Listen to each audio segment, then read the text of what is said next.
ایرانی جو supreme leader ہیں مجتبیٰ خامنائی، ان کا سٹیٹمنٹ بھی آیا. وہ کہتے ہیں کہ ایران کی جو بحریہ ہے وہ دشمنوں کو نئی اور تلخ شکست دینے کے لیے تیار ہے. دوسرا انہوں نے کہا کہ ہم نے منع کیا تھا کہ آپ ناکہ بندی جو ہے اسے فوری ختم کریں، اور اس ناکہ بندی کے نام پر جو قزاقی کا سسٹم ہے وہ اس میں چل رہا ہے. نئی ڈیولپمنٹ ہے یہ ساری. دوسری طرف امریکی میڈیا یہ دعویٰ کر رہا ہے کہ منڈے کو ہوپ فلی مذاکرات کا دوسرا دور جو ہے وہ اسلام آباد میں ہو سکتا ہے. آپ کس طرح دیکھ رہے ہیں یہ ڈیولپنگ سچویشن کو قصوری صاحب؟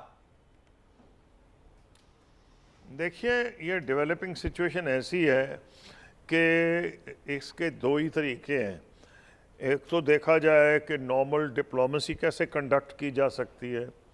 نارمل ڈپلومیسی، میں نے جو تجربہ ہندوستان اتنی ہماری ان سے جنگیں ہوئی تھیں، میرا تو ایک طریقہ تھا کہ اگر میں ایک چیز کہہ دوں ایز فارن منسٹر پاکستان، تو انڈیا بلیو کرتا تھا جو میں کہہ رہا ہوں، I stand for Pakistan, I was speaking for Pakistan.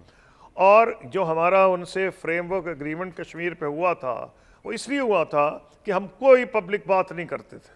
ہم نے جو کام کیا اور ایک دوسرے پہ اعتبار تھا. یہاں ہر چیز ہی پبلک ہو رہی ہے، پبلک ڈپلومیسی ہو رہی ہے. وہ اپنے مڈ ٹرم الیکشن کا کر رہے ہیں. جو مڈ ٹرم الیکشن کے لیے وہ کریں گے تو ایران بھی وہاں سے جواب دے گا، ان کا اپنا پولیٹیکل سسٹم ہے. تو کیا بنیادی مفادات کیا ہیں دونوں پارٹیز کے، ایک تو وہ دیکھ لیتے ہیں. ٹھیک. پہلی تو یہ بڑا غلط طریقہ ہے ڈپلومیسی کا جو پریزیڈنٹ ٹرمپ نے اپنایا ہوا ہے. لیکن وہ ہیں امریکہ دنیا کی سپر پاور ہے اور وہ اس کے بادشاہ ہیں، وہ جنگل کے بادشاہ ہیں، جو چاہے کہتے جائیں، ہر رول کو فلاؤٹ کر رہے ہیں وہ. لیکن وہ کیے جا رہے ہیں. اب سوال یہ آ رہا ہے کہ بنیادی پارٹیز کے گراؤنڈ ریالٹیز کیا ہیں، ان کے مفادات کیا ہیں، اس سے شاید کوئی انڈیکیشن مل جائے.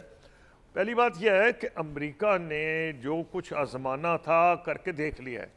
خواہش اگر اس کی تھی ریجیم چینج کی، فلاپ ہو گئی. خواہش یہ تھی کہ جب ہم ماریں گے ان کو تو لوگ نعرے مارتے ہوئے امریکہ کے حق میں نکل آئیں گے اور وہ نئی حکومت قائم کر دیں گے جو پرو امریکہ ہوگی. فیل ہو گیا. ٹھیک ہے. خیال یہ تھا کہ وہ اینٹ سے اینٹ بجا دیں گے ایران کی، اور وہ کچھ بھی نہیں ہوا. انہوں نے بڑی بہادری سے، متانت سے برداشت کیا، بڑا اپنا نقصان کروایا. ان کی پوری لیڈرشپ وائپ آؤٹ ہو گئی. لیکن انہوں نے پہلے تیاری کی ہوئی تھی. جو لوگ ایرانیوں کو نہیں جانتے ان کو یاد رکھنا چاہیے کہ عراق کے خلاف کتنے سال وہ لڑے ہیں، 12 سال، اور انہوں نے بہت نقصان اٹھایا.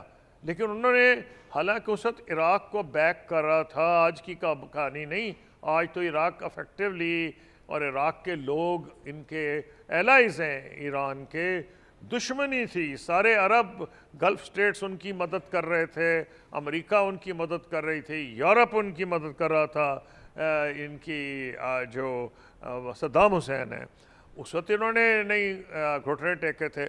تو یہ انہوں نے بالکل ان کی توقعات جو ہیں ان کو ختم کر دیا، ان کی امیدیں مٹی میں ملا دی. اگر یہ ساری کہانی ٹھیک ہے تو امریکہ کیا اچیو کرے گا مزید بمبارڈمنٹ کر کے، یہ ہمیں سوچنا پڑے گا. ٹھیک ہے. تو اگر وہ کوئی اچیو نہیں کر سکتا، اور ایران کو تو نقصان اتنا زیادہ ہو گیا ہے کہ ایران نے یہ ثابت بھی کر دیا ہے کہ جو انہوں نے سٹینڈ بھی لے لیا.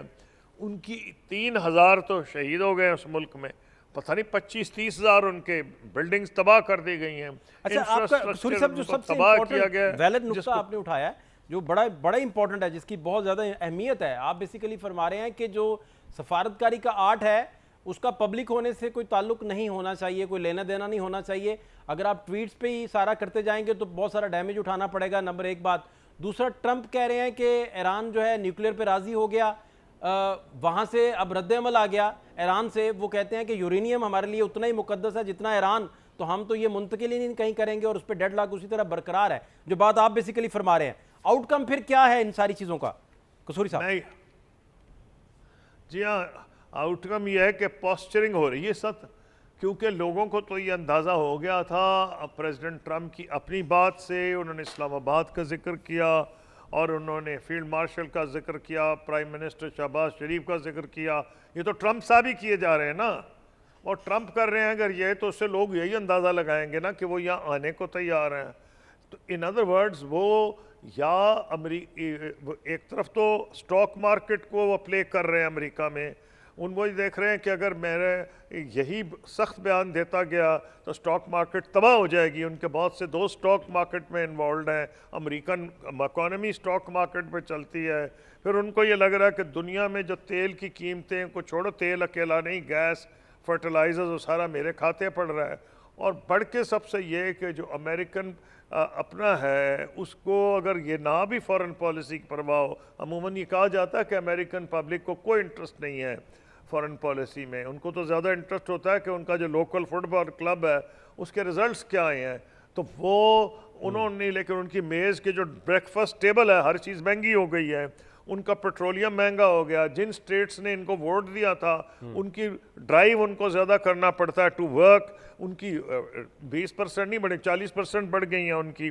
تو یہ جو چیزیں ان کو تنگ کر رہی ہیں, اس کی وجہ سے وہ یہ بیان دیتے ہیں کہ جی میں پہنچوں گا اسلام آباد میں میٹنگ ہوگی, کیونکہ سٹاک مارکیٹ کو بھی امپیکٹ کر دیتے ہیں. تو یہ میں سمجھتا ہوں کہ اس سے ایک چیز ظاہر ہو گئی, ان کو یہ اندازہ ہو گیا کہ جتنا یہ لمبا چلے گا اتنا ان کی, اب تو لوگ یہ بھی پریڈکٹ کر رہے ہیں کہ ہاؤس کے علاوہ تو ریپبلکنز کا بھی اس کا بھی سینٹ کا بھی کنٹرول لوز کر سکتے ہیں. تو یہ ایسے پریشرز ہیں جو ان پہ پلے کر رہے ہیں. لیکن جو میرے خیال میں کم سے کم میں نے جو کچھ سیکھا تھا, اور اس سے زیادہ کوئی مشکل ہو نہیں سکتا تھا, جس پہ ہماری جنگیں ہوئی ہیں کشمیر پہ, ہم نے تو اس کا فریم ورک تیار کر لیا تھا, اور اس کو ایک بندہ نہیں ڈینائی کر سکا. ہر بندے نے میری بک لانچ کی, اٹینڈ کی تھی, مشرف صاحب نے یہاں دلی میں, منموہن سنگھ نے. کیوں؟ کیونکہ جو میں نے لکھا تھا سچ لکھا تھا, جو بولتا تھا سچ لکھتا. یہاں تو پتہ ہی کوئی نہیں کہ بول کیا رہے ہیں, کریں گے کیا, لیکن جو گراؤنڈ ریالٹی تو نظر آ رہی ہے نا کہ مڈ ٹرم الیکشنز آ رہے ہیں, ساری دنیا کی اکانومی داؤ پہ لگ گئی, اور امریکہ کو آئرلینڈ نہیں ہے. اگر دنیا کی اکانومی داؤ پہ لگے گی تو امریکہ کی اکانومی بھی داؤ پہ لگ جائے گی. اور وہ چائنا اور امریکہ دو ایسی پاورز ہیں دنیا میں جو ساری دنیا کے ساتھ انٹیگریٹڈ ہے ان کی اکانومی. تو اس لیے اس کا ساری دنیا پہ اثر ہوتا ہے, تو لامحالہ چین اور امریکہ پہ بھی اثر ہو جاتا ہے. اس لیے چین اور امریکہ کی تو زیادہ خواہش ہونی چاہیے کہ ان حالات جلدی نارمل ہو جائیں.